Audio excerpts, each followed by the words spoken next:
যে তাহলে কি দি পাকাইতেছি? হ্যাঁ, আমাদের মঈন ভাই আজকে গরু মাংস পাকাইতেছে। ডাল দিয়ে আর মুগের ডাল দিয়ে। হ্যাঁ, মুগের ডাল দিয়ে। তারপর মঈন ভাই কি কি দিছেন আপনি?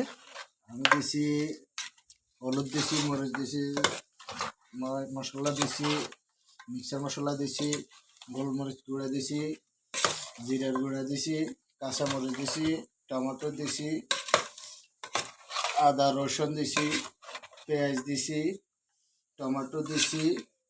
ইনশাল্লাহ আমার মিক্সার শেষ। এখন ইনশাল্লাহ কি আজকে কি খাওয়া কি ভালো হইব না? ইনশাল্লাহ বাকিটা উপরওয়ালার ইচ্ছা বিসমিল্লাহ বসাই দিছি ইনশাল্লাহ। হ্যাঁ, এই দেখেন আমাদের মঈন ভাইয়ের মাংস আজকে। ইনশাল্লাহ বসাই দিছি। দেখি আজকের আজকের মঈন ভাইয়ের পাক কিরকম হয়। ইনশাল্লাহ আশা করি ভালো হবে, সবাই দোয়া করেন পাকটা যখন ভালো হয়।